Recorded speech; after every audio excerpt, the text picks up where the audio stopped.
Vài người bạn thân lặn xuống một hang động dưới nước trong sa mạc. Khi quay trở lại cửa hang, họ phát hiện phía sau thiếu mất một người. Họ không dám nghĩ nhiều, thay bình khí rồi lại lao xuống. Đến lúc nổi lên lần nữa, kết quả lại mất thêm một người. Sự kiện kỳ dị ly kỳ này xảy ra ở hố quỷ thuộc bang Nevada, nước Mỹ. Hố quỷ nằm ngay bên cạnh khu vực 501 nổi tiếng. Trong mảnh đất hoang không một ngọn cỏ này lại đột nhiên lộ ra một vũng nước.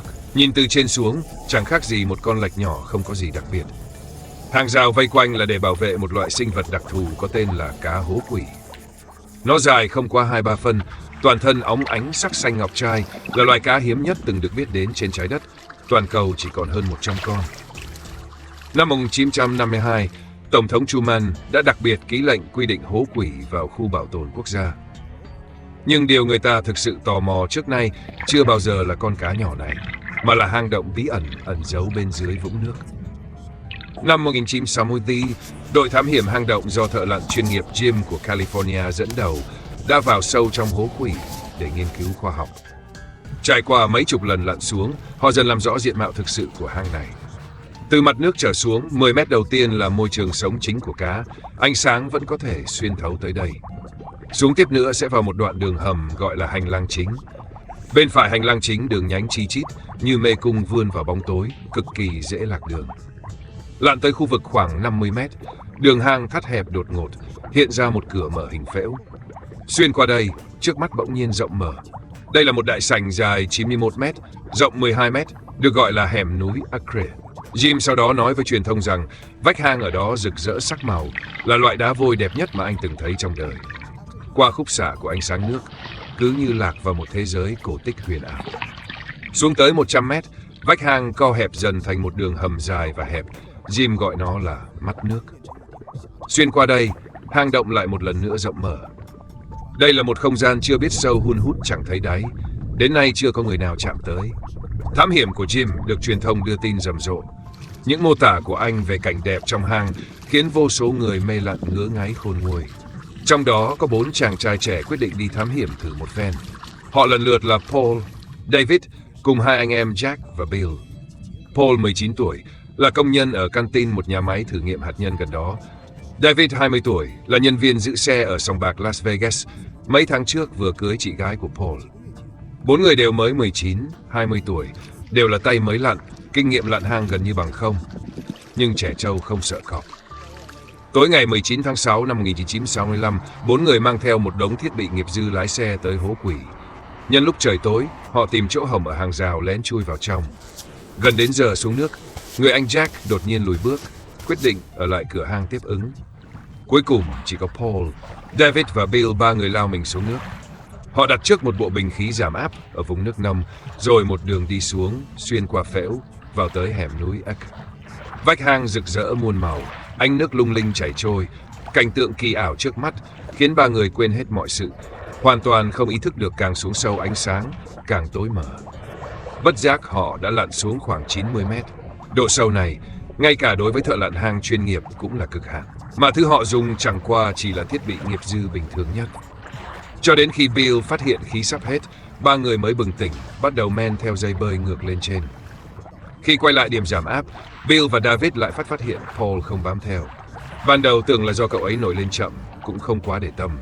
Sau khi giảm áp xong, họ liền tiếp tục ngoi lên. Tuy nhiên, nổi lên mặt nước đợi rất lâu, Paul trước sau vẫn không xuất hiện. Lúc này 2 người mới nhận ra đã xảy ra chuyện. Thay bình khí, lập tức lặn xuống trở lại. Để tiết kiệm thời gian, 2 người quyết định chia ra hành động. Bill men theo đường cũ lặn xuống, David thì tìm kiếm sang khu vực bên phải. Nhưng khi xung quanh càng lúc càng tối, Bill càng lúc càng sợ hãi. Thế là hoảng hốt một mình chạy trốn về mặt nước, chờ David. Nhưng chờ hơn 10 phút, David lại không hề đi lên. Mắt thấy 2 người liên tiếp mất dạng, 2 anh em nhìn nhau hoảng hốt, chẳng ai còn dám xuống nữa. Họ phóng lên xe suốt đêm chạy thẳng tới Las Vegas, báo cảnh sát. Cảnh sát nhận được tin thì bó tay không biết làm sao, đành liên hệ với thợ lặn chuyên nghiệp duy nhất từng khám phá nơi này, Jim. Rạng sáng ngày 20 tháng 6, Jim mang theo bạn lặn của anh, cấp tốc có mặt ở hố quỷ. Đồng hành còn có cảnh sát và một nhóm thợ lặn tình nguyện. Sau khi nắm rõ tình hình, họ quyết định chia thành 3 đội, thay phiên nhau lặn xuống tìm kiếm. Jim đích thân dẫn đội, nhóm thứ nhất vào nước trước, men theo đúng lối cũ của ba người Paul một đường lặn xuống. Nhưng chuyến này, ngoại trừ trên mỏm đá ở độ sâu 30 mét, tìm thấy một cây đèn pin ra thì chẳng tìm thấy gì cả. Cây đèn pin ấy vẫn còn le lói chùm sáng yếu ớt, trơ trọi chỉ thẳng về hướng cửa hang, như thể có người cố ý để lại tín hiệu cầu cứu. Lại như thể trong lúc hoảng loạn, cột vội vào đó cọng rơm cứu mạng cuối cùng. Nhóm thứ hai tiếp tục vào nước ngay sau đó. Mục tiêu của họ là khu vực bên phải từ độ sâu 20 đến 50 mét. Bởi vì Bill đã nói, lần thứ hai anh ta lặn xuống rồi quay về, David chính là bơi về hướng đó. Quả nhiên, nhóm thứ hai tìm thấy ở khu vực ấy một cái mặt nạ và một ống thở. Hầu như có thể xác định là của David. Nhưng lùng sục tất cả các hang nhánh và ngóc ngách vẫn không thấy bóng người. Sau khi hai nhóm nổi lên mặt nước, tất cả mọi người quay lại phân tích. Liệu Paul và David trên đường quay về đã lạc đường, lỡ chui vào đường hầm dẫn tới phòng Brown? Phòng Brown là một ống bên hẹp nằm bên trái miệng phễu, chếch lên trên kéo dài khoảng 27 mét, thông tới một căn phòng có túi khí.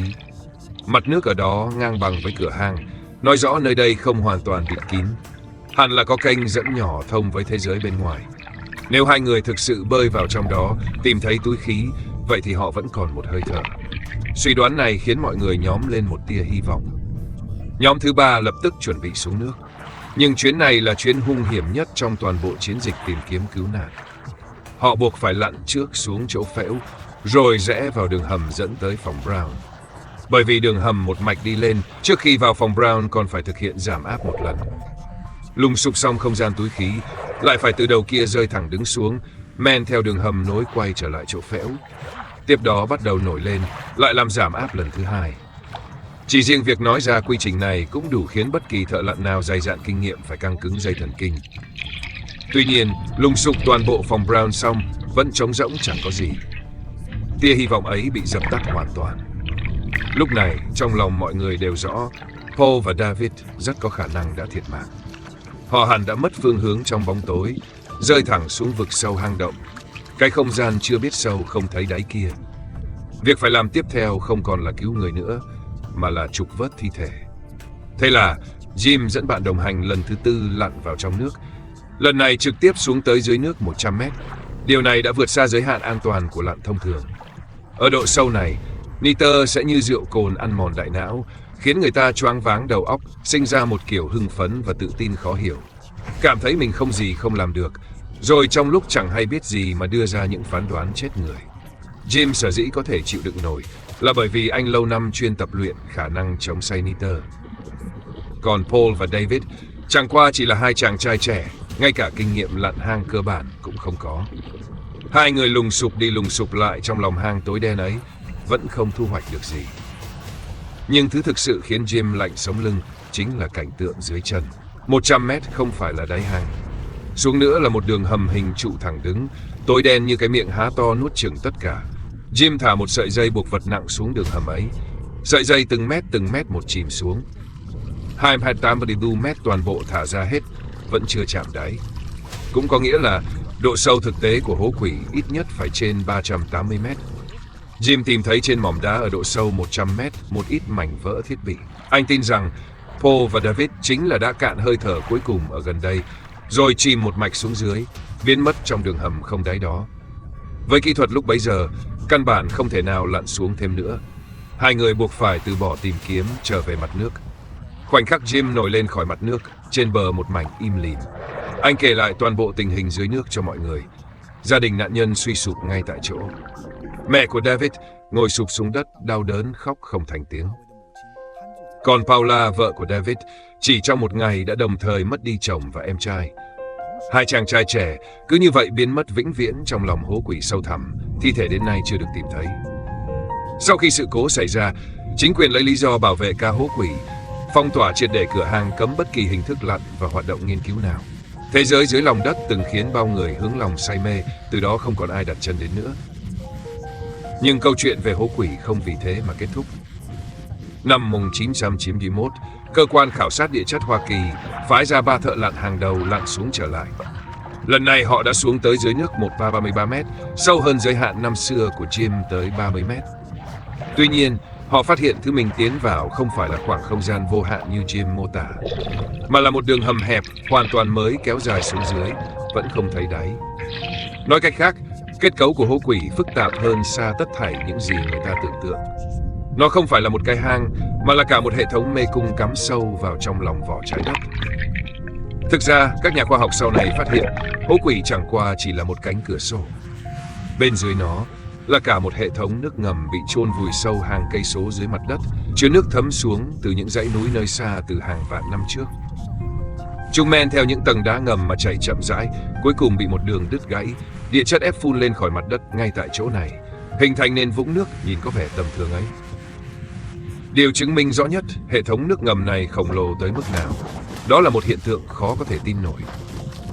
Bất kể là ở Nhật Bản, Indonesia hay tận Chile, những trận động đất dữ dội ở tận phía bên kia bờ Thái Bình Dương đều có thể khiến vũng nước trong sa mạc này dâng trào qua lại như nước trong bồn tắm.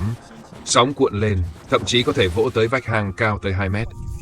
Nói cách khác, vũng nước chẳng mấy ai để ý giữa sa mạc này lại liên thông với nhịp đập của cả trái đất. Không ai biết hố quỷ rốt cuộc sâu đến mức nào. Cũng không ai hay ở dưới lòng đất nó liên thông đến những đâu. 60 năm đã trôi qua, hố quỷ vẫn giữ kín bí mật của mình. Còn dưới vực thẳm, tất cả trở về yên lặng.